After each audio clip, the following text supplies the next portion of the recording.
Once upon a time. We love these words क्योंकि ये grab करते हैं बच्चों की अटेंशन और बड़ों की भी करते हैं। बड़ों में भी तो बच्चा छिपा होता है। So once upon a time in Mumbai, ये मूवी भी है, एक बॉलीवुड मूवी। बट अभी जो मैं स्टोरी सुनाने जा रही हूँ वो मुंबई की ही स्टोरी है। Once upon a time in Mumbai there was a young entrepreneur. क्या होता है, बहुत ज़्यादा स्टैग्नेशन आ जाती है, उसका बिजनेस फेल हो जाता है, उसको बहुत सारा सेटबैक लगता है और वो डिप्रेशन में आ जाता है। सोचता है कि अब मैं क्या करूं, सिर पे इतने सारे लोन्स हैं। वाइफ के साथ भी झगड़े शुरू हो जाते हैं, वाइफ बच्चों को लेके वहाँ से चली जाती है और वो अकेला रह जाता है। He is suffering mentally, emotionally, physical health भी उसकी डिटीरियोरेट हो रही है।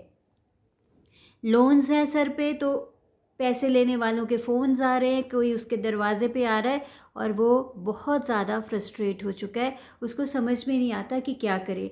और हमारा एजुकेशन सिस्टम ऐसा है कि हमें डिग्रीज तो दे देता है, ये भी सिखा देता है कि लाइफ में सक्सेसफुल कैसे होना है, बट फेल्योर को कैसे फेल करना है ये कभी नहीं सिखाता।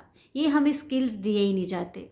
सो एक दिन समुंदर के किनारे क्लिफ पे आके खड़ा हो जाता है और दिमाग में उसके शुरू हो जाते हैं सुसाइडल थॉट्स कि यहाँ से जंप करूँ, ज़िंदगी ख़त्म करूँ, कुछ इंश्योरेंस का पैसा मिलेगा, लोन सॉर्ट आउट हो जाएंगे, कुछ फैमिली की हेल्प हो जाएगी, और वैसे भी अब मैं जी के क्या करूँगा। तभी एक बुज़ुर्ग इंसान जॉगिंग कर रहे होते हैं, भाग के उसके पास आते हैं, उसके कंधे पे हाथ रखते हैं और उसको बोलते हैं, बेटा क्या बात है। वो कहते कुछ नहीं। कहते बताओ ना, तुम इतने उदास लग रहे हो। तो वो कहता है कि वो प्रॉब्लम मेरी है, तो मैं सॉर्ट आउट कर लूँगा उसको। तो वो उसको कहते हैं, मैं धीरू भाई अंबानी हूँ, तुम मुझे बताओ तो सही क्या बात है, हो सकता है मैं हेल्प कर पाऊँ। उसकी आंखें खुली की खुली रह जाती हैं। धीरू भाई अंबानी? तो वो बोलता है कि एक्चुअली मेरा बिज़नेस फेल हो गया, मेरे सर पे लोन्स हैं, मेरी फैमिली लाइफ पूरी ख़राब हो चुकी है और in a way my life is like it is not working at all. तो वो उसको चेक निकालते हैं, एक उसको फोल्ड करते हैं और उसको बोलते हैं कि ये तुम चेक रखो, ये मेरा साइंड चेक है, इस पे मैंने डेट नहीं डाली, तुम अपनी डिज़ायर्ड अमाउंट भर के अपनी डिज़ायर्ड डेट से इसको तुम इन कैश करवा सकते हो। तो वो उसकी पॉकेट में डाल देते हैं। ये कह के वो बुज़ुर्ग इंसान धीरू भाई अंबानी चले जाते हैं वहाँ से। अब उसकी आंखों में एक चमक है। वो आता है, चेक को देखता है, उसको अपने ड्रॉर में रख देता है। उसके अंदर एक हिम्मत आ जाती है, एक एनर्जी का फ्लो आ जाता है। So he calls his entire team और उनको लीड करना शुरू करता है, पूरा का पूरा एक सिस्टम क्रिएट करता है और दोबारा से हौंसले से खड़ा होके एक स्ट्रक्चर में काम करना शुरू कर देता है। प्रोडक्ट्स बिकने शुरू हो जाते हैं, ऑर्डर्स आने शुरू हो जाते हैं, उनकी डिलीवरी शुरू हो जाती है और बिज़नेस उसका ग्रेजुअली पिक होना शुरू हो जाता है। बीच में वो एक दो बार चेक को देखता है, बोलता है अभी कैश नहीं करवाऊँगा, जब मुझे कभी बीच में ज़रूरत पड़ेगी तब कैश करवाऊँगा। ये करते करते 2 साल बीत जाते हैं, उसको कैश करवाने की ज़रूरत ही नहीं पड़ती because now he is so successful कि उसको पैसे की कोई कमी रही नहीं। एक दिन ड्रॉर खोलता है, वो चेक वहीं का वहीं पड़ा होता है, ब्लैंक चेक।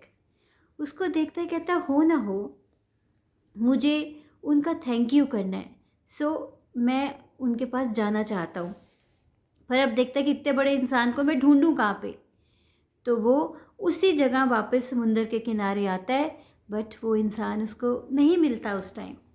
देखते हैं दूर एक बंगलो टाइप का एक एक सुंदर सा एक घर है, तो वहाँ जाता है। होता है हो ना हो ये उनके घर जैसा मुझे लग रहा है, जैसा एक सुंदर घर, एक इट इज़ एक्सपेक्टेड कि वो यहाँ रह सकते हैं। वो अंदर जाता है, रिसेप्शनिस्ट एक बैठी होती है, थोड़ा हैरान होता है घर पे रिसेप्शन। तो वो बोलता है कि मैम मुझे धीरू भाई अंबानी जी से मिलना है। वो रिसेप्शनिस्ट हंसती है तो वो पूछती है कि उन्होंने आपको चेक दिया है?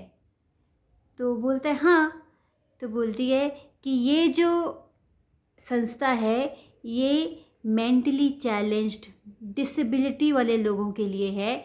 यहाँ पे एक बुज़ुर्ग रहते हैं जो कि हर किसी को चेक देते हैं अपना नाम धीरू भाई अंबानी बता के, पर उसके अंदर उनकी इंटेंशन क्या होती है, अगले बंदे को हौसला देना।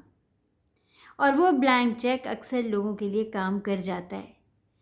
तभी एकदम से उसको याद आता है कि धीरू भाई अंबानी तो 2002 में ही एक्सपायर हो चुके हैं।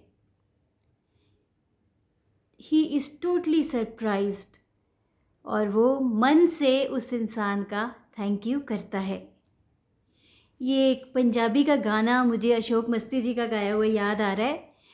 रुत्ता ने उदास यारा सदा नहीं ओ रैणिया, रुत्ता ने उदास यारा सदा नहीं ओ रैणिया, बदलिए रुत पावें सुकियां ने टैणियां, बदलिए रुत पावें सुकियां ने टैणियां, फुट पैणे पत्ते फुल फल लग जाणगे, हौसला न छड्डी यारा दिन फिर मुड़ आणगे, हौसला न छड्डी यारा दिन फिर मुड़ आणगे। तो कभी भी अपना हौसला मत छोड़िए और चलते रहिए। सेटबैक्स को कभी भी अपने ऊपर हावी मत होने दीजिए और उनका करेज से सामना कीजिए।